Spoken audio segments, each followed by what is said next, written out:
आज के वीडियो में हम चतुर्थ श्रेणी में जो स्क्रूटनी फॉर्म भरे जा रहे हैं उसके बारे में देखेंगे। तो आपको अब पूरा जो फॉर्म है वो कैसे भरना है उसका मैंने अलग से वीडियो बनाया हुआ है, आप आई बटन में देख सकते हैं। बाकी आज के वीडियो में हम डॉक्यूमेंट अपलोड के बारे में देखेंगे, कहाँ पर क्या लिखना है, कैसे डॉक्यूमेंट अपलोड करने हैं। अगर आपको इस फॉर्म में कोई दिक्कत आ रही है तो कमेंट ज़रूर करें। बाकी आप देखें सारी जो जानकारी है वो हमने पहले ही एक वीडियो बनाया हुआ है, उसमें आप देख सकते हैं। उसमें मैंने जो डिटेल में डॉक्यूमेंट अपलोड का है वो प्रोसेस नहीं बताया था, तो आज के वीडियो में वो पूरी जानकारी मैं शेयर कर रहा हूँ। तो यहाँ पर आप देखें साइन फ़ोटो सब कुछ आपका अपलोड हो जाएगा। उसके बाद में आपका यहाँ पर कुछ यस नो वाला ऑप्शन आएगा, उन सभी को आपको कर लेना है। उसके बाद आगे बढ़ना है और उसके बाद में आपका एक्सपीरियंस का आ जाएगा। ये सारी चीज़ें हो जाने के बाद आप देखें तो डॉक्यूमेंट जो क्वालिफिकेशन का है उसका ऑप्शन आ जाएगा। तो इसमें आपको कैसे भरना है, सबसे पहले आप देखें आपको 10th की मार्कशीट यहाँ पर फिलअप करनी है। तो यहाँ पर 10th की मार्कशीट का जो जारी क्रमांक है तो उसका सीरियल नंबर आपको देखने को मिलेगा ऊपर की ओर कॉर्नर में, वो आपको लिखना है। कितनी तारीख को वो रिज़ल्ट जारी हुआ है, रिज़ल्ट में आपको डेट देखने को मिल जाएगी, तो वो डेट आपको यहाँ पर लिखनी है। तो जो भी आपकी डेट है वो आप यहाँ पर लिख देंगे। और उसके बाद में यहाँ पर आप देखें तो कितने आप डॉक्यूमेंट लगा रहे हैं। जैसे कि हम सिर्फ एक रिज़ल्ट लगा रहे हैं तो हम यहाँ पर एक कर देंगे और उसके बाद में अपना जो रिज़ल्ट है वो अपलोड कर देंगे। तो सीरियल नंबर आपको लिखने हैं, जारी क्रमांक मतलब सीरियल नंबर। उसके बाद हम 12th का फिलअप करेंगे।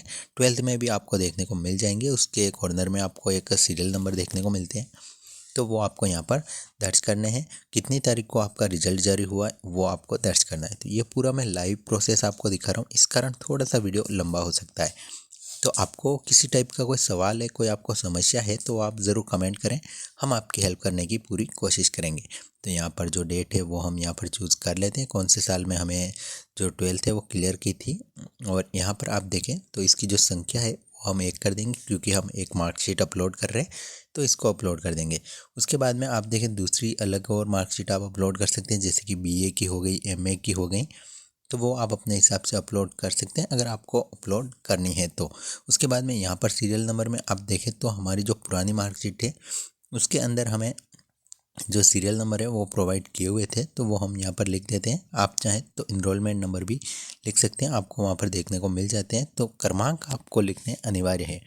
तो ये चीज़ आपको ध्यान देनी है, आपकी मार्कशीट के ऊपर हमेशा सीरियल नंबर होते हैं और कितनी तारीख को रिज़ल्ट आया है वो लिखना है। और उसके बाद में आपको जैसे बीए की आप अपलोड करें तो मैं आपको सजेस्ट करूँगा कि डिग्री उसके साथ में तीनों मार्कशीट है इन सभी एक कंबाइंड पीडीएफ बनाएं और उसको आप अपलोड कर दें।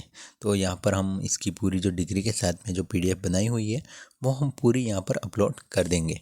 उसके साथ में आप देखें तो आप अपने और भी अलग अलग एमए की करना चाहते तो आप कर सकते हैं। और उसके अलावा आप अपने जो चरित्र प्रमाण पत्र है वो भी आप कर सकते हो। एमए के भी हम जो उसके क्रमांक नंबर है हमारी मार्कशीट पर अवेलेबल थे, तो वो हम यहाँ पर सीरियल नंबर लिख देते हैं। और उसके बाद में यहाँ पर जिस तारीख को हमारा जारी हुआ था रिज़ल्ट वो हम यहाँ पर लिख देंगे। तो ये चीज़ आपको ध्यान देनी है, जो भी आपका रिज़ल्ट है फाइनल का रिज़ल्ट होता है उसके नीचे आपको डेट देखने को मिल जाती है कि किस तारीख को आपका जो रिज़ल्ट है वो डिक्लेयर हुआ है। परिणाम जो आपका डिक्लेयर होता है वो जारी करने की दिनांक आपका होता है। तो आपके कितनी चीज़ें आप अपलोड कर रहे हैं उस हिसाब से आप देख लेंगे अपने हिसाब से डॉक्यूमेंट्स कितने लगा रहे हैं, तो उनकी संख्या आप ज़रूर लिखेंगे, ये चीज़ आपको ध्यान देनी है। तो यहाँ पर हम इसकी भी संख्या लिख देते हैं। तो यहाँ पर जैसे हमारा 2 है तो 2 लिख देते हैं, 1 है तो 1 यहाँ पर लिख देते हैं, या 3 है तो 3 यहाँ पर लिख देते हैं। जैसे कि हमारी मार्कशीट हो गई, उसके साथ में आप देखें तो एक और हमारी डिग्री हो गई, और वो सारी चीज़ें हम क्या क्या अपलोड कर रहे हैं वो हम यहाँ पर लिख देते हैं। कैरेक्टर सर्टिफिकेट आप लगा सकते हैं और एनओसी अगर आपके पास है तो, बाकी ये चीज़ें अनिवार्य नहीं है। अब आपका मूल निवास प्रमाण पत्र आपको अपलोड करना है तो आपको मूल निवास का जो ट्रांजैक्शन नंबर या टोकन नंबर है वो आपको यहाँ पर लिख लेना है।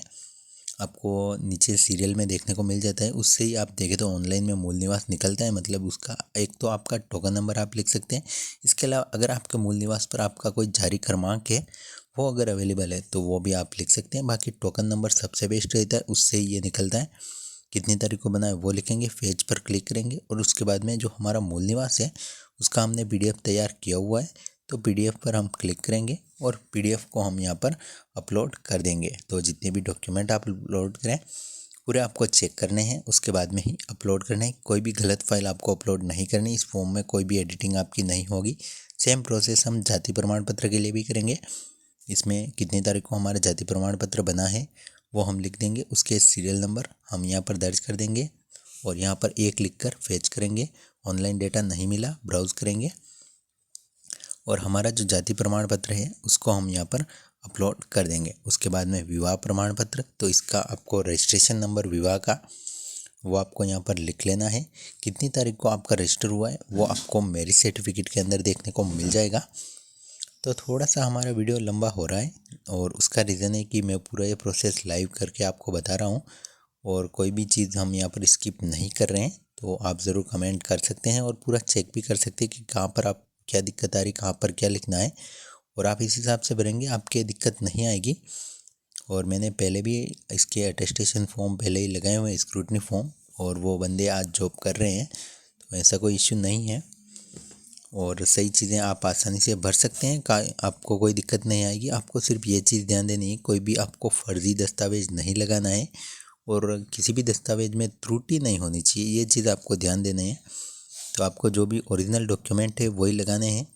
अपने जितने भी फॉर्म है उन्हें सही से फिलअप करके इसमें अटैच करना है। तो यहाँ पर हमारा मैरिज सर्टिफिकेट भी हम यहाँ पर ऐड कर देंगे। सभी हमारे वैलिड डॉक्यूमेंट है, ये चीज़ हमें ध्यान देनी है। अटेस्टेशन फॉर्म हो जाएगा, इसका कोई नंबर नहीं होता तो आप आगे 1 लिख देंगे। 0 यहाँ पर इनवैलिड आ जाता है तो 1 लिख कर आप कितनी तारीख को आपने अटेस्टेशन फॉर्म को कंप्लीट किया है तो वो आप यहाँ पर डेट चूज़ कर लेंगे। और उसके बाद में यहाँ पर संलग्न में कितने दस्तावेज एक करके अपना जो अटेस्टेशन फॉर्म है वो आप यहाँ पर अपलोड कर देंगे।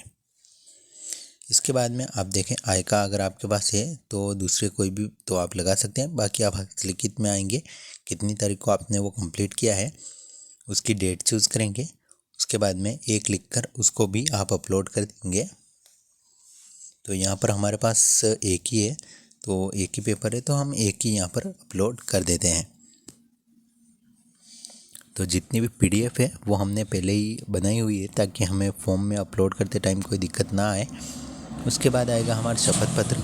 शपथ पत्र में आपको नंबर को लेकर इश्यू की क्रमांक क्या लिखना है।